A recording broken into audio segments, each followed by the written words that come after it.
태윤이를 죽인 건 저예요. 경찰에 갈게요. 그러니까 제발 살려주세요. 차선우는 바닥에 피투성이가 된 채 목숨을 구걸하듯 울부짖고 있었습니다. 그로부터 1시간 전, 차선우는 오토바이를 타고 고속 질주를 하며 거리를 질주하고 있었습니다. 누군가 브레이크를 조작해둔 것도 모르고 마치 자유를 만끽하듯 웃고 있었죠. 그러나 곧 그는 중심을 잃고 절벽 아래로 추락했습니다.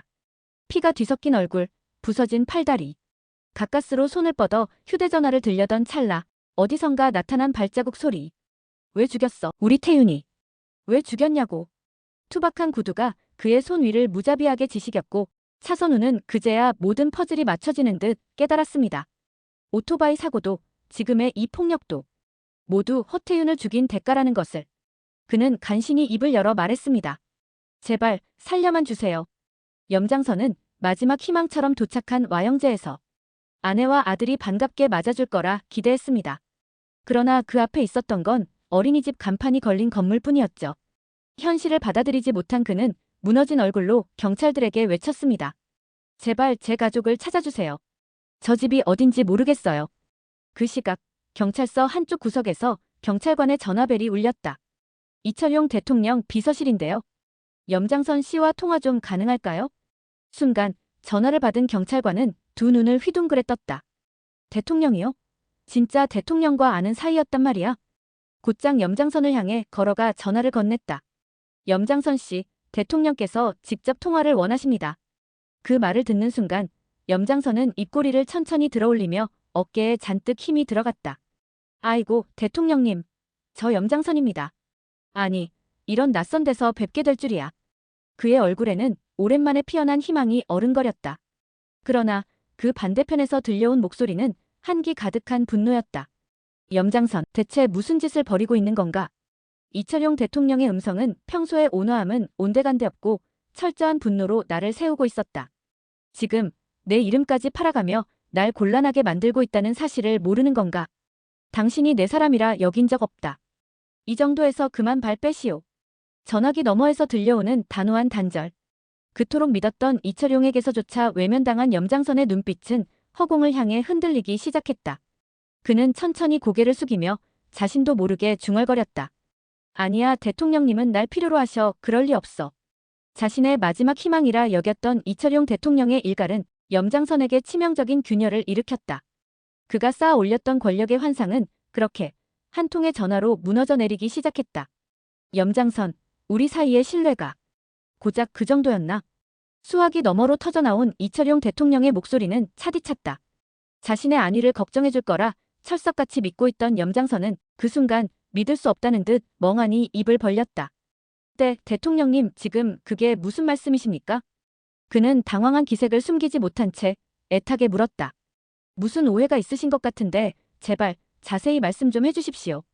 도대체 무슨 일이 있었던 겁니까? 한동안 침묵이 흐르더니 이철용 대통령의 목소리는 이전보다 더 무겁고 단호하게 터져나왔다.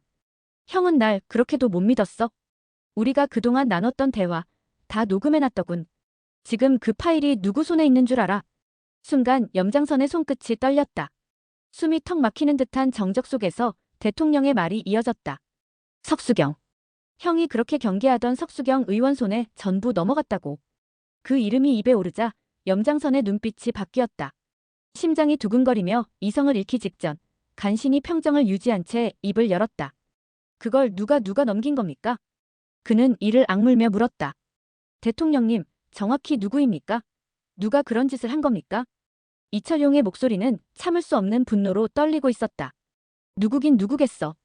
바로 당신 옆에 있던 사람이지. 그렇게 믿었을 그놈이 형의 뒤통수를 쳤다고. 그 한마디에 염장선의 입술은 굳게 닫혔고 이내 핏발선 눈으로 허공을 응시했다. 대통령에게 배신당했다고 느끼던 찰나 그는 자신이 먼저 대통령을 배신했다는 사실을 그리고 이제는 더 이상 돌아갈 곳도 없다는 현실을 처음으로 또렷이 인식하게 되었다. 무너지는 마음속에 피어오른 건 오직 하나. 그래, 이대로 무너질 순 없어. 형, 그 파일 이미 서동주 손에 넘어갔어. 이철용 대통령의 말은 마치 염장선의 가슴에 비수를 꽂는 듯했다. 그 자식이 뭐라는 줄 알아? 자기랑 대상그룹, 털끝 하나라도 건드리면 그 파일 통째로 언론에 뿌리겠대. 형, 나 지금 조용히 임기나 마치길 바라면서 숨죽이고 있는 거야. 그러니까 제발 형도 서동주 거는 절대 건드리지 마. 제발 부탁이야.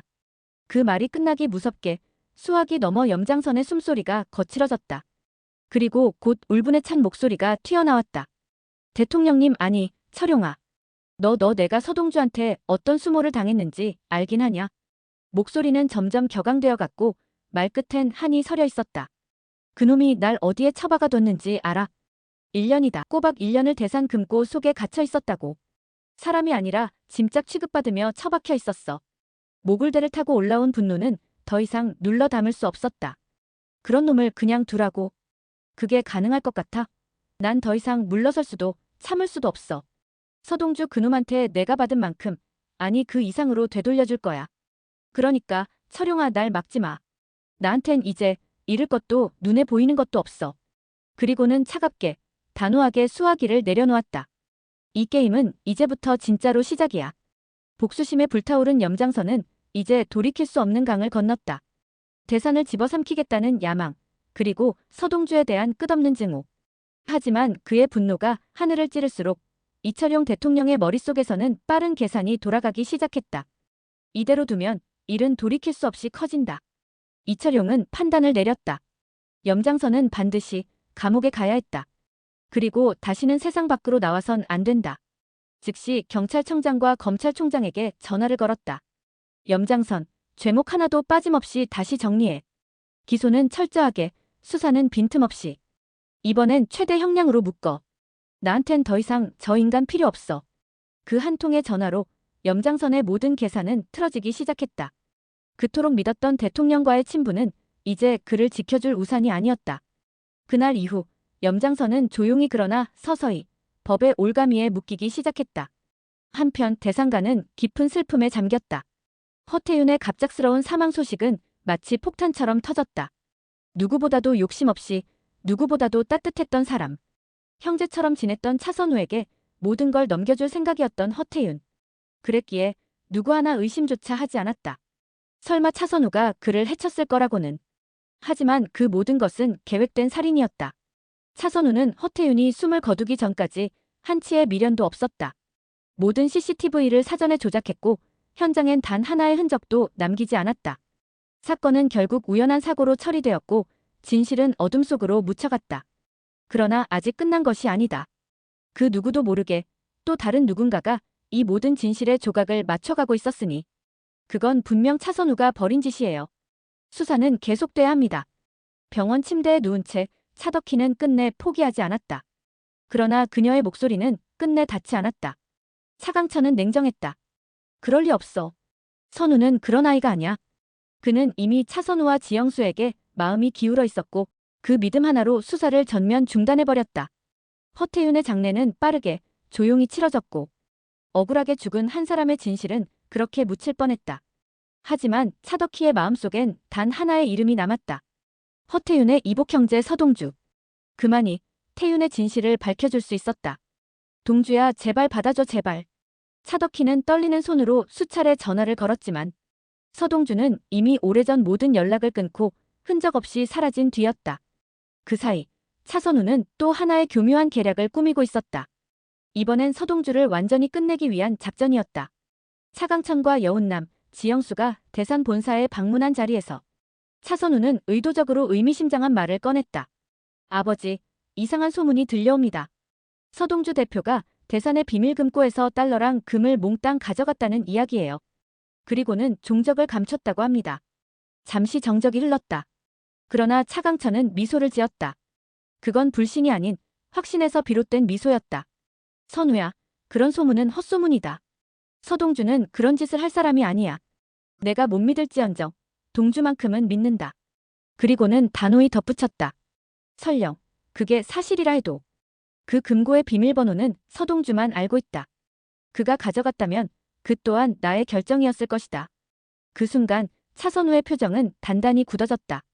차강천은 그 어떤 말보다도 명확하게 서동주를 향한 절대적 신뢰를 드러낸 것이었다. 그러나 그 믿음조차 앞으로 벌어질 거대한 충돌을 막을 순 없었다. 차선우는 멈추지 않았다. 그리고 서동주도 이제는 돌아올 준비를 마쳤다. 아니요. 그 순간 지선우가 여운남을 바라보며 조용히 입을 열었다. 금고 비밀번호를 아는 사람 한 명 더 있습니다. 순간 공간이 멈춘 듯한 정적이 흘렀다. 여운남은 천천히 고개를 돌려 지선우를 바라보았다. 뭐라고? 그 말에 차선우의 눈빛이 날카로워졌다. 지선우는 다시 한번 단호히 말했다. 지금 확인해보면 되겠네요. 침묵을 깬 건 여운남이었다. 그녀는 차선우를 노려보며 낮게 쏘아붙였다. 내가 금고 비밀번호 갖고 있는 거 그걸 대체 어떻게 안 거야? 그동안 모르는 척만 하더니 결국 하나도 놓친 게 없었구나. 마치 염장선 선생님 같아. 그 양반도 처음엔 순한 얼굴이었지. 그렇게 말한 여운남은 천천히 금고 앞으로 다가갔다. 손에 땀을 쥐고 비밀번호를 눌렀고 무거운 철문이 칙 소리를 내며 열렸다.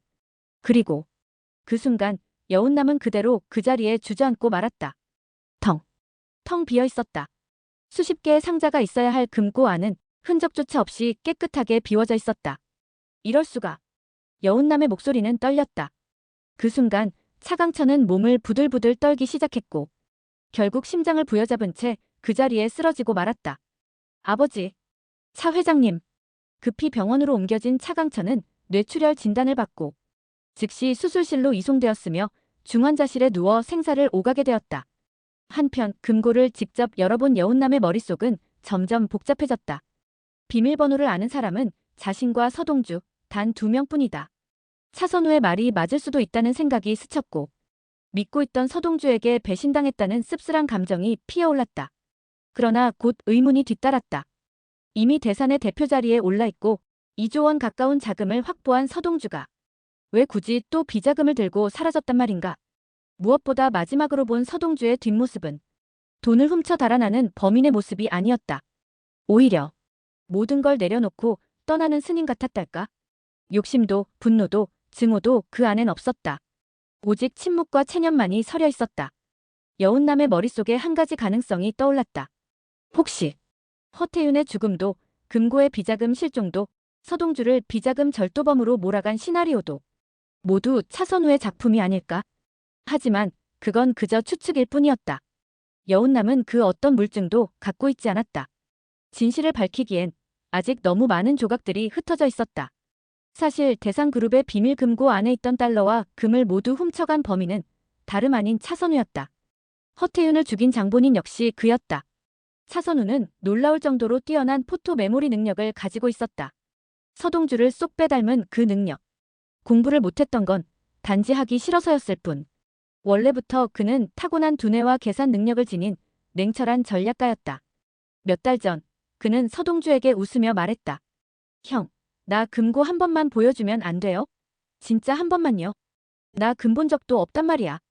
그때 서동주는 순수해 보이는 선우의 얼굴을 보며 그래. 한 번만 보는 거다. 라고 허락해 주었고 그 순간 차선우는 단 몇 초 만에 비밀번호를 암기해버렸다. 모든 건 그때부터 계획된 일이었다.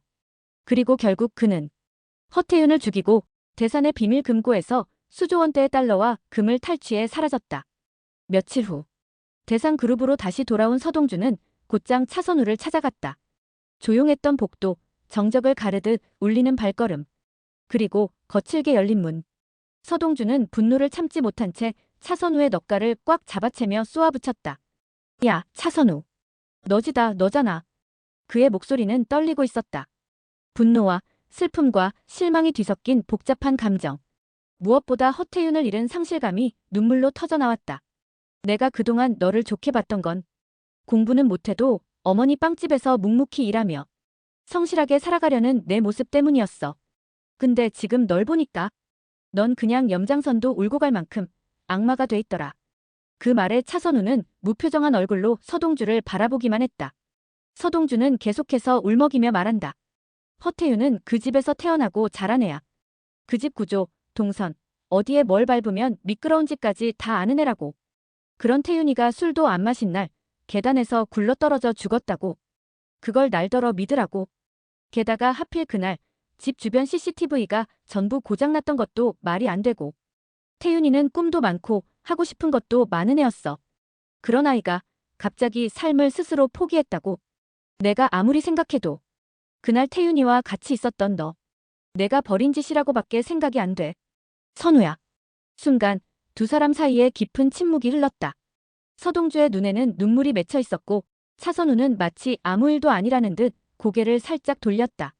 그리고 미소도 슬픔도 없는 목소리로 조용히 말했다. 그럼 그렇게 생각하세요. 형. 그 순간 차선우의 눈빛이 바뀌었다. 살짝, 그러나 분명하게 눈초리가 날카로워졌다. 형, 나 그날 태윤이랑 같이 안 있었어요. 차선우는 서동주를 노려보며 단호하게 말했다. 내 방에 있었어요. 게임하고 있었다고요. 그는 차분하게, 마치 오래 준비한 듯 자신의 알리바이를 꺼내들었다. 실제로 그는 그날을 대비해 일부러 온라인 게임 창을 켜놓은 채 접속 기록을 남겨두었고 그것이 자신을 지켜줄 유일한 방패라는 걸 잘 알고 있었다. 하지만 서동주는 그 말을 듣자마자 핸드폰을 꺼내더니 그 화면을 차선우의 얼굴 바로 앞에 들이밀었다. 이거 봐. 폰 화면에는 한 줄의 문자가 떠 있었다. 보낸 사람 허태윤. 시간 사고가 나기 바로 직전. 선우야, 넌 나보다 대산에 더 잘 어울리는 것 같아. 다음 주부터는 내가 한 발 물러날게. 그 짧은 메시지엔 진심이 담겨 있었다. 친형처럼 의지했던 동주와 동생처럼 챙겨줬던 선우에게 자신의 모든 것을 내어줄 결심을 담아. 태윤이는 그날 너랑 있었어. 서동주의 목소리는 갈라지고 있었다. 너랑 이야기하고 너한테 마음을 정리하고 있었어. 그런데 넌 그걸 이용해서 일부러 게임 접속해 알리바이 만들고 태윤이를 죽였어. 차선우는 더 이상 대답하지 못했다. 입술이 바짝 말라 있었고 심장이 빠르게 뛰고 있었다. 너는 알고 있었던 거야. 언젠가 너 자신에게 칼이 들어올 거라는 걸. 그래서 다 준비했던 거지. CCTV도 미리 꺼놓고 게임 기록도 남기고. 서동주는 깊은 숨을 들이쉰 뒤 마지막 말을 뱉었다. 널 대산에 데려온 게 정말 후회된다. 순간 차선우의 얼굴에서 그늘 같은 미소가 사라졌다. 그 말은 그 어떤 고발보다 날카로웠다. 그 어떤 증거보다 치명적이었다. 서동주의 눈빛이 마주치자 차선우는 몸을 비틀며 뒷걸음쳤다. 그리고는 당황한 얼굴로 자리에서 일어났다. 됐어요. 나 바빠서 먼저 갈게요. 도망치듯 나가는 차선우의 뒷모습을 서동주는 조용히 바라보고만 있었다. 이제 모든 진실은 표면 위로 떠오르기 시작했다. 차선우는 흔들리기 시작했고 서동주는 결심했다. 다음은 모든 것을 밝히기 위한 반격의 차례였다. 차선우는 서동주에게 자신의 정체가 밝혀질까봐 두려워했다.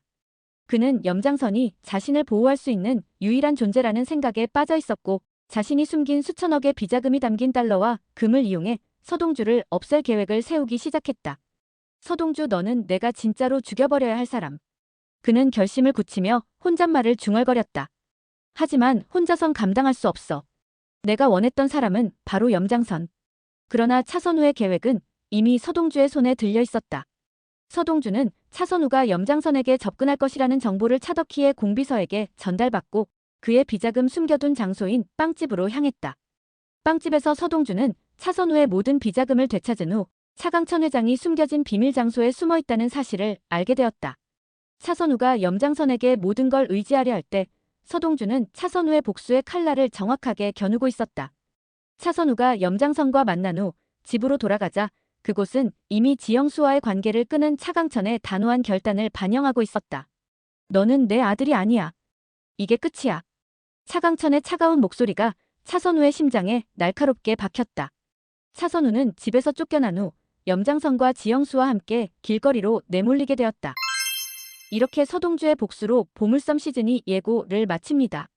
재미있는 내용 지속해서 올립니다. 구독, 좋아요 부탁드려요.